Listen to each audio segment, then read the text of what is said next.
Kakšne posledice je zadnji sneg z dežjem pustil v Podravju? Občinske stavbe so dobile prve energetske izkaznice. Katere šole so na vrhu lestvice uspešnih slovenskih šol?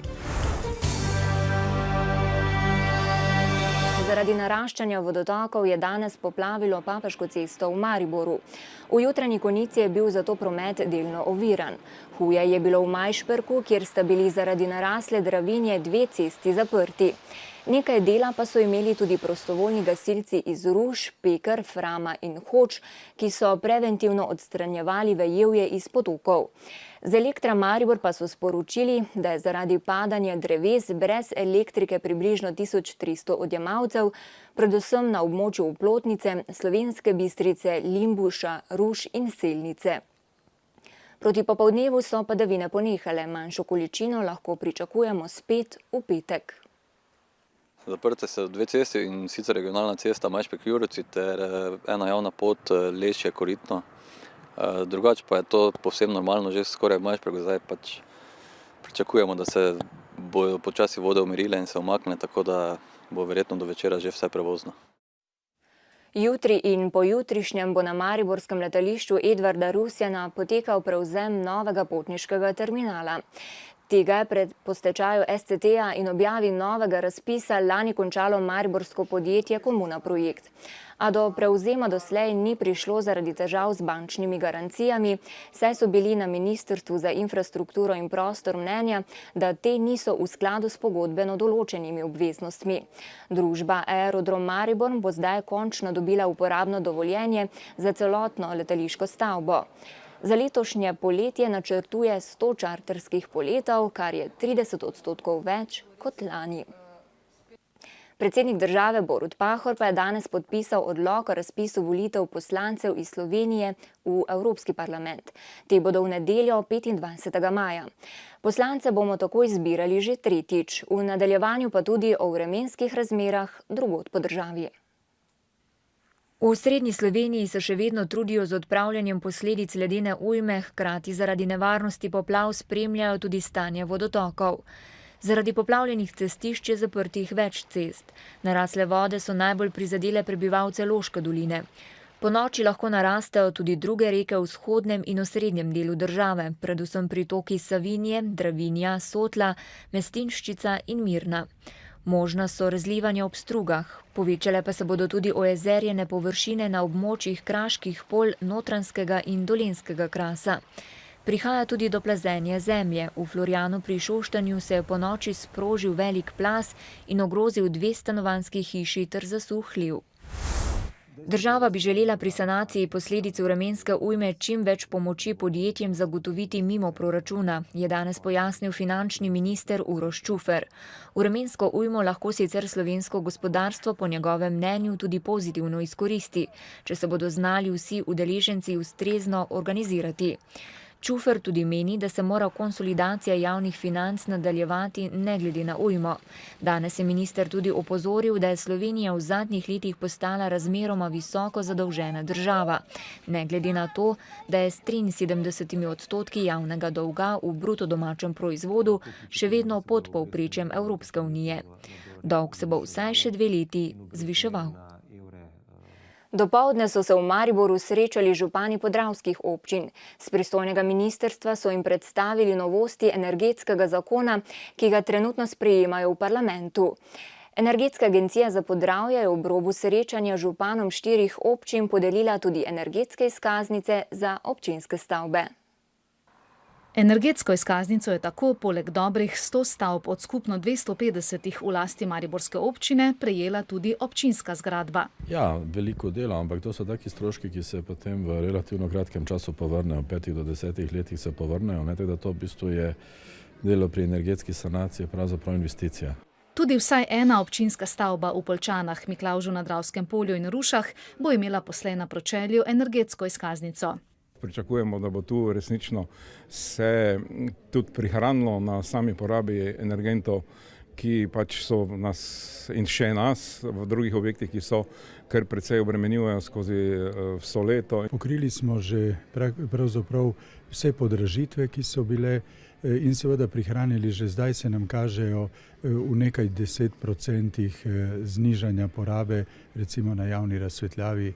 Teh izkaznic ne potrebujejo vsi lastniki nepremičnin. Nujna bo za novogradnje in tiste stavbe, ki se prodajajo ali dajejo v dolgoročni najem, ter za javne stavbe, veljala pa bo 10 let. Energetska izkaznica stavbe je tisti podatek, ki bo meni kot kupcu povedal, da ta stavba, ki jo kupujem, porabi letno 3000 litrov kurilnega olja, kar pomeni 3000 evrov, ali pa porabi 150 litrov kurilnega olja ali pa morda za 400 evrov sekancev. Ministrstvo bo ceno izdelave te izkaznice prepustilo trgu. Od 1 evra pa do nekaj 10 ali 1000 evrov. Tako da, ko se pogovarjamo o različnih stavbah, moramo vedeti pri individualni stavbi o tem, katere podatke imamo, koliko je na voljo podatkov, na kak način je zgrajena hiša. Izkaznica bo služila tudi kot napotek, kako lahko lastnik obnovi stavbo, s tem pa prihrani tako denar kot energijo. Na spletni strani zasebne mariborske fakultete Alma Mater Europea so danes objavili lestvico najuspešnejših osnovnih in srednjih šol, ki jo je oblikovala njihova raziskovalna skupina. Lestvica je sicer nastala le na podlagi 2 kriterijev: uspeha na splošni maturi in rezultatov nacionalnega preverjanja znanja. Med 10 osnovnih šol, kjer učenci dosegajo najboljše rezultate, spada tudi mariborska osnovna šola Bojana Iliha. Med srednje šole pa druga gimnazija Maribor. Čeprav ravnatelju druge gimnazije Maribor uvrstitev na lestvici laska, priznava in opozarja, da uspešnost na maturi ni edini ali glavni kazalnik, katera šola je res dobra. Dobro šolo naredi še marsikaj drugega. To so recimo izvenšolske dejavnosti, uspehe na tekmovanjih, dejavnosti, kot otroke socializirajo in tako naprej. Pa manjka še en drug podatek. Manjka podatek o tem, kakšne dijake te posamezna šola dobi. Tako da tu razvrščanje samo na osnovi rezultatov mature daje zelo iskrivljeno sliko o šolah. Uvrstili so se na 10. mesto med 81 srednjimi šolami, kjer opravljajo splošno maturo. Na nacionalnih preizkusih znanja so bili uspešni tudi učenci mariborske osnovne šole Angela Besednjaka. Uvrstili so se na skupno 15. mesto in so 3. najvišje uvrščena štajerska šola. Šola pa je veliko več, je vzgojna ustanova. Poleg osnovnih kompetenc povezanih z učnim načrtom učenci pridobivajo tudi vse življenjska znanja. Da lestvici nista nujno tudi odsev kakovosti šol in najuspešnejši na maturi oziroma pri NPZ-jih niso nujno tudi najboljši, se zavedajo tudi pripravljavci raziskave. Recimo imamo 2 šoli, na eno srednjo šolo se vpisujejo odličnjaki, na drugo se vpisujejo učenci, ki so imeli v osnovni šoli 3 ali 4, na koncu pa sta obe šoli na maturi enako uspešni. In je ta, ki je iz tisti, ki so imeli 3 in 4, naredila tako dobre maturante, v tem pogledu boljša. Tega naša raziskava ne pove. Lestvico nameravajo objavljati tudi v prihodnje, ob tem pa obljubljajo razširitev raziskave. V mariborski enoti Društva študentov invalidov Slovenije bodo ob letošnjih informativnih dnevih odprli svoja vrata bodočim in že obstoječim študentom invalidom ter jim predstavili svoje programe. Tako vse študente invalide v petek 14. februarja med 9. in 13. uro vabijo na sedež pisarne društva na Koroški cesti v Mariboru. Bodočim študentom bodo predstavili, kaj jim lahko ponudijo med študijem, od prevozov, študijskega gradiva do neformalnih izobraževanj in mesečnih srečanj. Zdaj pa k kulturi. V mariborskem gledališču so danes žalno sejo počastili zadnji spomin na ta teden preminulo dramsko igralko Mileno Muhič. 77-letno igralko, ki jo je ob daru za igranje odlikoval tudi temperament. Gledališki kritik Vasja Pridan je nekoč o njej zapisal, da prav svojim darom ter markantno fizično prezenco in rahločutnostjo oblikuje karakterno izostrene ženske vloge. Med njimi je bilo prek 100 gledaliških vlog in kar nekaj filmskih. Muhičeva, ki je bila tudi dobitnica Borštnikovega prstana, je igrala v številnih Partljičevih komedijah. Ves čas pa je delovala v mariborski drami. Prav Tone Partljič je na današnji žalni seji v svojem govoru izpostavil igralkin talent za žlahtni odrski humor in v času nastajanja njenih predstav nenehno radovednost režiserja in soigralcev, kako bodo njeni ženski liki premierno zaživeli na odru. Muhičeva je velikokrat igrala vloge preprostih žensk in komedijske ter komične vloge. Ljudem ostaja v spominu tudi po vlogah v predstavah Hlapci in Kralj na Betajnovi ter po filmu Rdeče klasje. Koprodukcijska predstava Kralj na Betajnovi, ki v kratkem prihaja na oder mariborske drame, bo tako neke vrste poklon preminuli umetnici dramske igre. Pokrajinski muzej Ptuj-Ormož z osnovnim muzejskim poslanstvom zbiranja, ohranjanja, restauriranja in predstavljanja kulturne dediščine uspešno neguje tudi odnose z zbiratelji, donatorji. Redkeje videne predmete, zlasti likovne donacije in zbirke, so razstavili v Miheličevi galeriji na Ptuju. Nekaj donacije na ogled tudi v grajski pristavi muzeja Ormož. Donacije, darila umetnikov, zbirke, ki jih muzeju zapustijo zasebni zbiratelji, v muzeju ustrezno hranijo, evidentirajo, vrednotijo, velikokrat so predmet muzejskega raziskovanja. Tokratna razstava tako v ospredje postavlja pomen zbirateljske politike v muzejih in kako dragoceni so prav vsi donatorji in ljubitelji umetnosti. Tako ohranjamo tudi dobre odnose tudi z njimi, saj so oni, zdaj bi lahko rekli, edini vir, s katerimi pač pridobivamo določene dragocene predmete.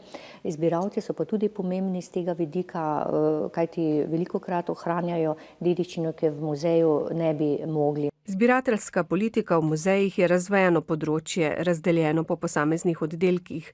V Miheličevi galeriji so tokrat na ogled donacije likovnih del. Mogoče je najdragocenejša že po svoji letnici tale slika za mano, Proščenje oziroma Sveti Florijan z gradu Borlj, po letu 1705 je slika nastala. Dragocena je tudi donacija Franceta Miheliča, ki nam jo poklanja dr. Lojze Gostiša. Večino novo pridobljenih predmetov hranijo v muzejskih depojih, ki so javnosti nedostopni. S tokratno razstavo pa so želeli tudi upozoriti na problem pomankanja primernih razstavnih prostorov, predvsem za področje sodobne likovne umetnosti. Sledi pregled mednarodnih novic. Začenjamo s poplavami na Hrvaškem in v Veliki Britaniji. Težave z vremenom imajo tudi po Evropi. Z Hrvaške prihajajo vesti o poplavah. Najhuje je v Vrbovcu, kakih 50 km severovzhodno od Zagreba, kjer narasla voda ogroža kakih 500 hiš. S poplavami se še zmeraj bojujejo tudi Britanci. Razliva se tudi reka Temza, zato so oblasti nevarno preselile več tisoč ljudi. Britanska agencija za okolje je izdala opozorilo, da poplave ogrožajo človeška življenja na 16 območjih. Ob včerajšnjem strmoglavljanju vojaškega letala na severovzhodu Alžirije je po zdajšnjih podatkih umrlo 77 ljudi. V letalu, ki je strmoglavilo na goratem območju, so bile poleg 4-članske posadke še vojaki in njihovi svojci. Po prvih poročilih naj bi sicer v nesreči umrle 103 osebe. Do nesreče je najverjetneje prišlo zaradi slabega vremena. Alžirski predsednik je razglasil 3-dnevno žalovanje. Amnesty International opozarja, da se v Srednjeafriški republiki dogaja etnično čiščenje nad muslimani v državi. Pripadniki mednarodnih mirovnih sil pa tega ne morejo preprečiti. Amnesty International pravi, da imajo dokumentiranih najmanj 200 pobojev muslimanskih civilistov, ki so jih zakrivile vojaške skupine krščanskih skrajnežev, znane kot Anti-Balaka. Obubožana država je marca lani po državnem udaru padla v kaos in vrtinec nasilja, zaradi katerega je iz države, ki ima 4,6 milijona prebivalcev, zbežalo milijon ljudi. Število ljudi, ki v Indiji živijo pod pragom revščine, se je v zadnjih letih zmanjšalo za 34%. Po nedavno objavljenih vladnih podatkih je med letoma 2004 in 2005 pod mejo revščine živelo 407,4 milijonov Indijcev. Med letoma 2011 in 2012 pa le 270 milijonov. V petek in soboto bodo po slovenskih srednjih šolah in fakultetah pripravili informativne dneve. To je tema, ki ji posvečamo današnjo aktualno oddajo Tele-M. Vodila jo bo doktorica Polona Pivec. Dober večer. Poklicno izobraževanje v naši družbi ni bila in še vedno ni najbolj zaželena izbira za mlade. Izguba službe pa je marsikoga pripravila do razmišljanja, kaj bi lahko delal, če bi znal. Pred petkovimi in sobotnimi informativnimi dnevi bomo zato gostili Miho Lovšina z Centra za poklicno izobraževanje in Aleša Husa, dolgoletnega ravnatelja Srednje lesarske šole Maribor. Njun pogled na izobraževalni sistem je širok. podprt z izkušnjo in podatki, zato verjamem, da boste izvedeli marsikaj zanimivega. Začnemo ob 20:05. Vabljeni. Hvala. Poglejmo še, kaj nam napovedujejo vremenoslovci. Jutri bo delno jasno, zjutraj bo ponekod po nižinah megla. Popoldne se bo na zahodu znova pooblačilo, pihal bo jugozahodnik. V noči na petek bo občasno deževalo, meja sneženja bo na okoli 1000 metrih nadmorske višine. V petek dopoldne bodo padavine ponehale, delno se bo zjasnilo. V soboto bo v vzhodnih krajih delno jasno, drugod pretežno oblačno, pihal bo jugozahodni veter. Spoštovani, to je bil današnji dnevnik. Hvala za pozornost in nasvidenje še ob 20:00 v večernih novicah.